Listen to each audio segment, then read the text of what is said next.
Hello everybody! Okay, welcome back to my class. Today, this is what we're going to do. As usual, first we're going to correct the exercise from last time, and then I'm going to explain you what is the difference between can, must, and have to. Ok? Donc, comme je vous disais, d'abord on va commencer par corriger cet exercice-là, et ensuite je vais en profiter pour pouvoir vous expliquer la différence entre must, have to, can. Je vous rappelle, can, on l'avait déjà vu en tout début d'année, lorsque vous aviez donné vos talents, etc. Must, on l'avait utilisé pour l'école avec Harry Potter. Et have to, ça va être le petit nouveau qu'on va pouvoir voir. Ok? Donc, on y va. Correction de Super Mario. Le but du jeu, c'était de retrouver les différentes consignes. Comment jouer? Alors, la mission. Your mission. Mario has to rescue the princess. Mario doit sauver la princesse. Ça, c'est la mission. Ok? How to end the level. Comment finir le niveau? You have to jump on the flagpole. Vous devez sauter sur le drapeau. Bonuses.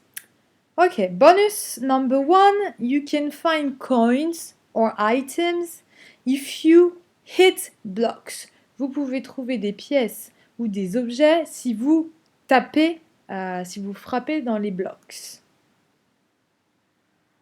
Dans les blocs, tout simplement.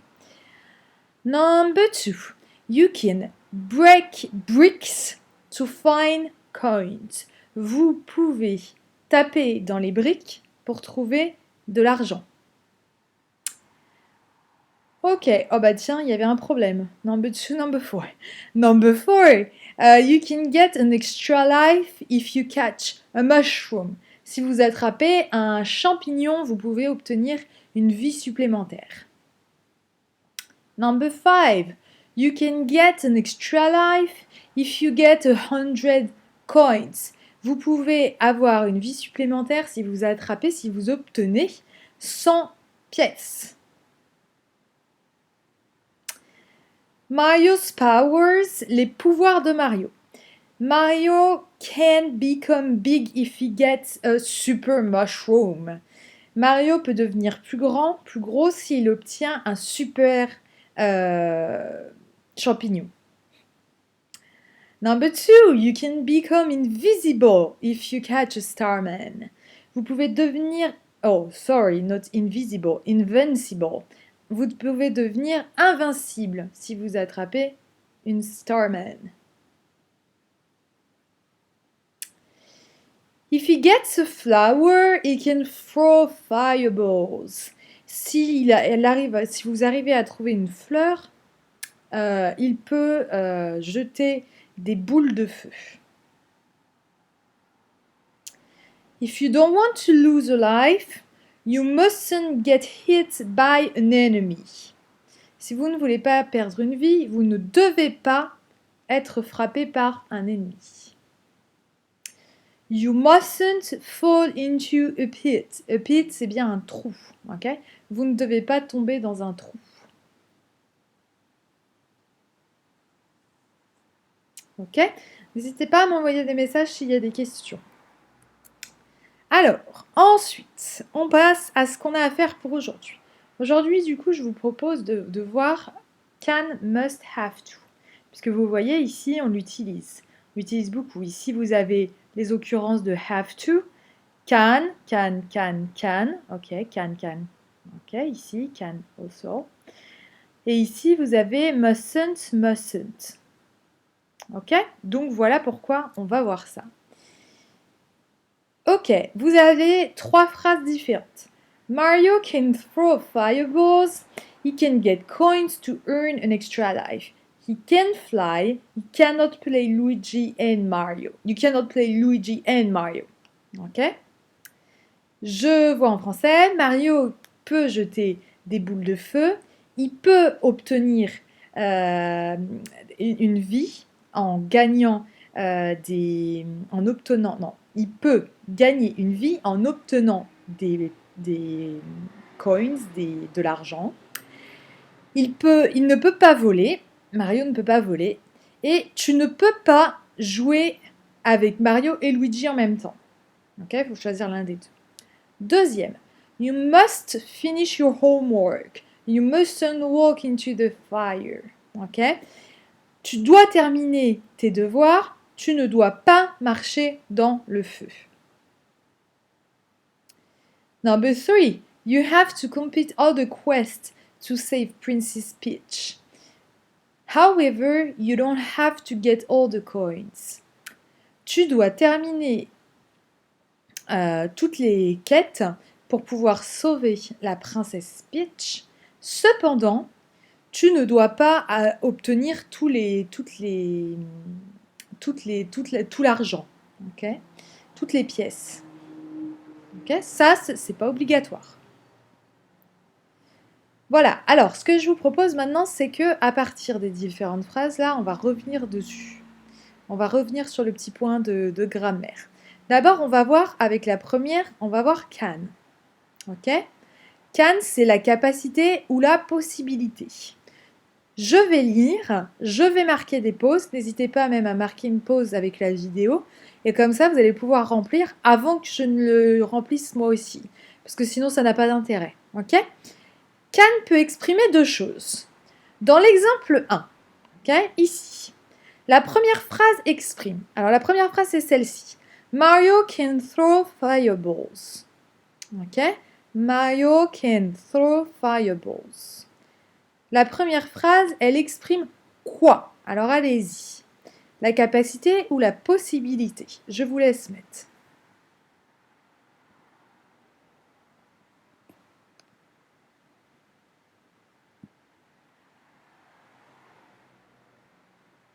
Ok, donc can exprime ici la capacité.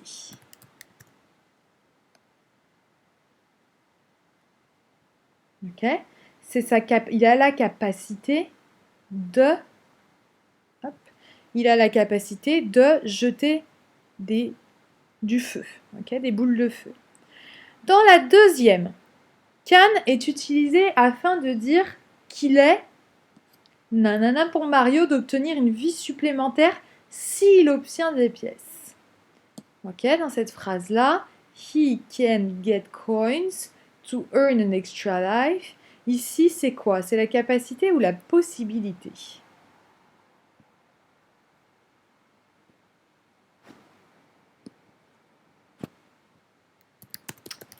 On est d'accord? Ici, ça va plutôt exprimer la possibilité. Il est possible pour lui d'obtenir, ok, d'obtenir une vie supplémentaire en ayant des pièces. Il y a une condition, ok? C'est pour ça que c'est possible. Il n'a pas la capacité de se créer une vie supplémentaire tout de suite.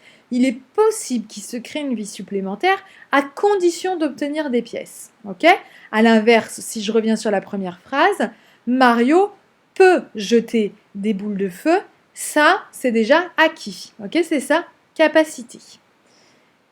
À l'inverse, can exprimera l'inverse. C'est-à-dire, donc, dans la première, il va exprimer l'inverse de capacité, ça sera l'incapacité. Ok, et l'inverse de la possibilité, c'est l'impossibilité. Ok, comme vous avez juste en dessous. En dessous, vous avez he can't fly. Ici, c'est l'incapacité. Il est incapable de voler. Voilà. Ok, il peut jeter des boules de feu, mais il ne peut pas voler. Incapable. L'impossibilité dans le deuxième. You cannot play Luigi and Mario. C'est une règle. Ok, il y a une condition, il faut choisir l'un ou l'autre. Ok. Can, comme tous les modaux, sera suivi, vous vous souvenez, can est un modal, on en avait parlé en tout début d'année, sera donc suivi de quoi? D'une base verbale. Vous savez, c'est quand je dis en classe, il vous faut votre verbe tout nu à l'arrière. Vous voyez derrière, il n'y a aucune conjugaison, même si ici c'est get, même si ici c'est he, get, on ne mettra pas de S, comme on devrait mettre au présent si on n'avait pas le can, pour la simple et bonne raison que vous avez can devant. Ok? He can get. Ok? Chose qui est aussi intéressante, qu'on avait déjà vu avec le modal, il est aussi toujours invariable. He can, you can, she can, I can, etc. Vous avez toujours can. Vous lui rajoutez rien du tout. Ok? C'est comme ça qu'on conjugue can. Ok? Je passe à must et have to. Must et have to, c'est l'obligation.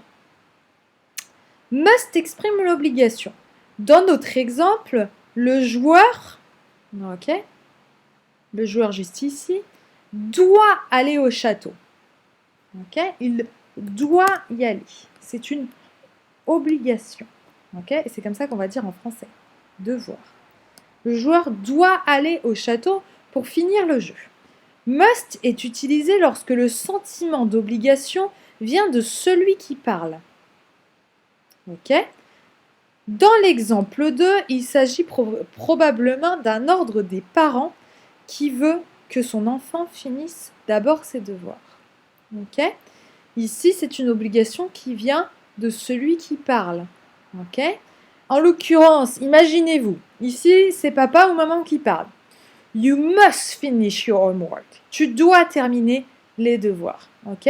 C'est une obligation qui vient de celui qui parle, à savoir papa-maman. Ok? Par contre, si ensuite vous voulez dire à vos copains, bah, je ne peux pas rester à vous parler sur Snapchat, WhatsApp, Instagram, etc. Parce que mes parents veulent que je fasse mes devoirs. I have to finish my homework. Ok? Je dois finir mes devoirs. C'est pas moi qui veux, ok? C'est mes parents. Vous voyez la différence entre les deux? Ici, c'est une obligation qui vient de soi. Ici, c'est une obligation qui vient de quelqu'un d'autre. Ok?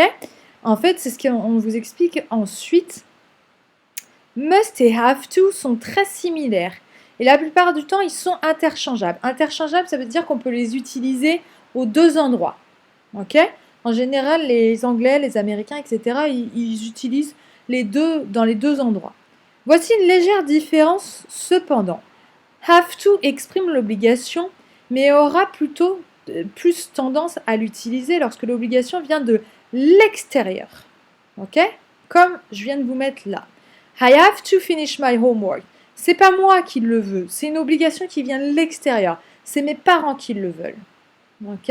Pareil juste ici. You have to complete all the quests to save Princess Peach. Tu dois compléter toutes les quêtes pour pouvoir sauver Princess Peach. C'est pas vous qui le décidez, ça. C'est le jeu. Ok? Vous voyez la différence? Donc c'est exactement ce que je vous dis.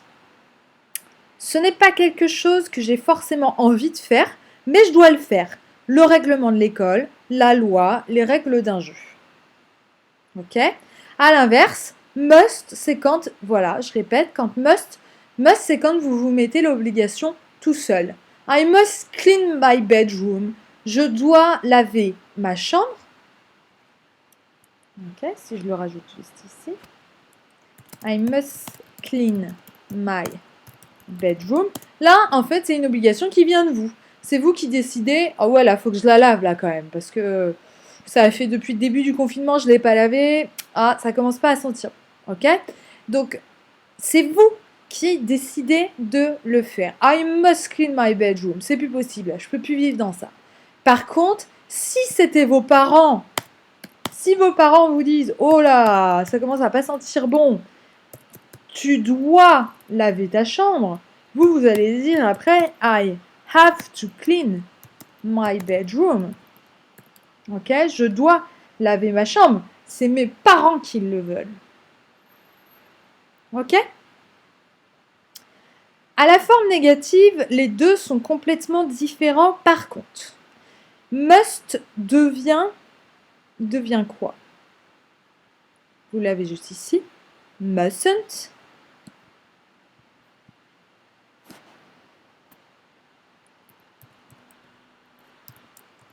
Ok? À savoir must plus la négation not. Ok? Il exprimera, à vous de voir, il exprimera quoi? Hop. L'interdiction. Ok? Il exprimera l'interdiction. You mustn't walk into the fire. Tu ne dois pas, tu n'as pas le droit de. Tu n'as pas le droit de marcher dans le feu. Vous vous souvenez, on avait vu ça aussi avec le règlement de l'école. Tu n'as pas le droit de mâcher du chewing-gum. You mustn't chew a chewing-gum. Ok? Dans Mario, tu ne dois pas marcher dans les flammes, sinon le personnage perd une vie. Ok? Donc c'est l'interdiction. Mustn't, l'interdiction. Par contre, don't have to exprime l'absence d'obligation dans notre jeu. Ok? Par exemple, on explique que Mario n'a pas besoin d'obtenir toutes les pièces pour finir le jeu. C'est marqué juste là. Ok? You don't have to get all the coins. C'est pas une obligation. Ok? On n'est pas. C'est l'absence d'obligation. Ok? On n'est pas obligé d'obtenir ça. Ok? Donc je répète. Ici, la capacité. En dessous, du coup, c'est l'incapacité. Ici, c'est la possibilité. Tu peux, voilà, sous condition. Possibilité, impossibilité. Ok? Ce qu'on avait vu en début d'année. Must, qui veut dire l'obligation. Une obligation qui vient de soi. Ok? Par contre, mustn't, c'est l'interdiction. Tu ne dois pas. Have to, c'est une obligation qui vient de l'extérieur. Et don't have to, c'est l'absence d'obligation. Ok? C'est un petit peu compliqué, hein, je l'entends. Si ça vous semble pas clair, ce que vous pouvez faire, c'est juste en dessous de la feuille, vous pouvez faire un petit tableau, quelque chose comme ça, d'accord? Vous mettez, hop, must, en dessous vous mettez have to, hop, vous mettez can, vous mettez can't, voilà. Hop, on peut même mettre à suivre mustn't, hop, vous mettez en dessous don't have to, hop, et là vous pouvez mettre du coup ce que ça veut dire.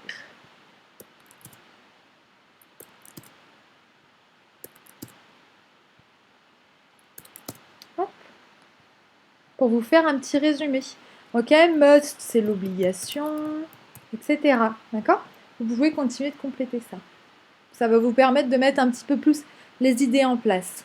Et vous avez juste en dessous, juste au-dessus, pardon, évidemment, un petit exercice pour essayer de pratiquer.